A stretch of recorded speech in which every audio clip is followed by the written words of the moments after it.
আগের ব্লগে অলরেডি দেখে নিয়েছেন আমরা রয়েছি এখন সুন্দরবনে আদিবাসী নাচের তালে তালে আগের ব্লগটা তো শেষ করেছিলাম। এখন ডিনারের পালা। ডিনারে ছিল ফ্রাইড রাইস, চিকেন কষা। আপনি চাইলে ফ্রাইড রাইসের পরিবর্তে রুটিও খেতে পারেন। তবে খাবার যেমন ভালো ছিল তার থেকেও বেশি ভালো লাগছিল কি এই যে সাউন্ডটা শুনুন একটু। রাতের বেলাতে এমন ঝিঝির ডাক আমার কিন্তু খুব ভালো লাগে। সকাল 6টা 6:30 নাগাদ আমাদের সকালটা শুরু হলো।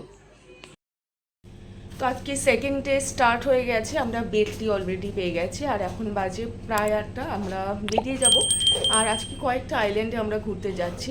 গতকালকে রাত্রে অবধি তো আপনারা দেখিয়ে নিয়েছেন ফার্স্ট ব্লগে, অ্যান্ড সেকেন্ড ব্লগ আজকে স্টার্ট হচ্ছে একটা নতুন সকাল দিয়ে। সকালে বেশ ভালো বৃষ্টি হয়েছে আর একেবারে চতুর্দিক ঠান্ডা হয়ে গেছে।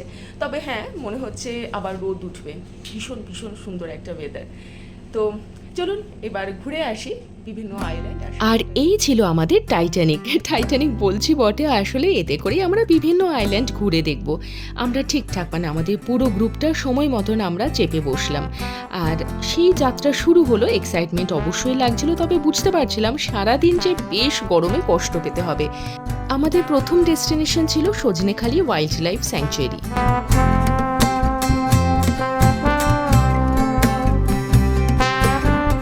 এই ওয়াইল্ড লাইফ স্যাংচুয়ারি ভেতরে ঢুকতে ঢুকতে আপনাদেরকে জানিয়ে রাখি যে এখানে আপনারা একটা ওয়াচ টাওয়ার দেখতে পারবেন এবং এখানে বিভিন্ন ওয়াইল্ড অ্যানিমালকে দেখা যেতে পারে। অবশ্যই তার জন্য ভাগ্যটা একটু ভালো থাকতে হবে। আমাদের তো দেখা হয়ে গেছিল এই কচ্ছপের সঙ্গে, আর তারপরেই দেখতে পেলাম একটা জলাশয় এবং সেখানেই দেখতে পেলাম একটা কুমির। দেখে এক্সাইটমেন্ট লাগছিল, মনে হচ্ছিল যদি আরও কিছু ওয়াইল্ড অ্যানিমাল দেখা যায়। কিন্তু সেই যে বললাম ভাগ্যটা ভালো থাকতে হবে। আমরা ওয়াচ টাওয়ারের ওপরে উঠলাম তো বটেই, কিন্তু না, কোনো রকমের ওয়াইল্ড অ্যানিমাল দেখতে পেলাম না। আবার এই কচ্ছপকে বিদায় জানিয়ে আমরা সেখান থেকে বেরিয়ে এলাম। বের হওয়ার সময় আমরা দেখতে পেলাম সজনেখালি এই পর্যটক আবাস, যেটা একটা সময়ে কিন্তু দেওয়া হতো বিভিন্ন ট্যুরিস্টদেরকে, কিন্তু এখন সেটা প্রায় পুরো অবস্থাতেই রয়েছে। এরপর আমরা চলে গেলাম আরও একটা জায়গায় যেখানে আপনারা দেখতে পারবেন বিভিন্ন ধরনের গাছ। যারা গাছ প্রেমীরা রয়েছে এখানে গেলে আপনারা কিন্তু নানা ধরনের গাছের সমারোহ দেখতে পারবেন। সেখানে সুন্দরী গাছ যে রয়েছে সেটা তো বলাই বাহুল্য। এছাড়াও বিভিন্ন ভ্যারাইটি যেটা সুন্দরবন অঞ্চলে দেখতে পাওয়া যায় সেই সমস্ত গাছও রয়েছে। এবার আবার আমরা যাত্রা শুরু করলাম। হ্যাঁ, আমরা আবার আমাদের লঞ্চে করে যাত্রাটা শুরু করলাম। এরপর আরও একটু ভেতরের দিকে। ইতিমধ্যেই এই গ্রুপের অন্যান্য সদস্যদের সঙ্গে আমাদের একটা বন্ধুত্বপূর্ণ সম্পর্ক তো হয়েই গেছে।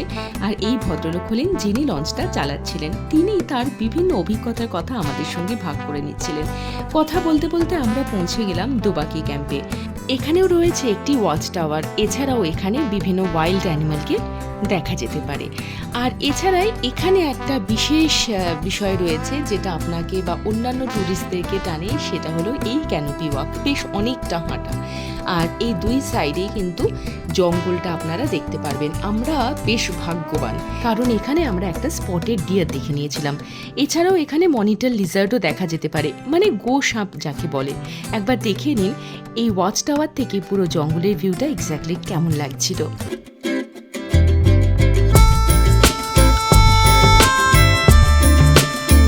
এবার ধীরে ধীরে নামতেই হবে। একে প্রচুর গরম, তার উপর মারাত্মক খিদে পেয়েছে।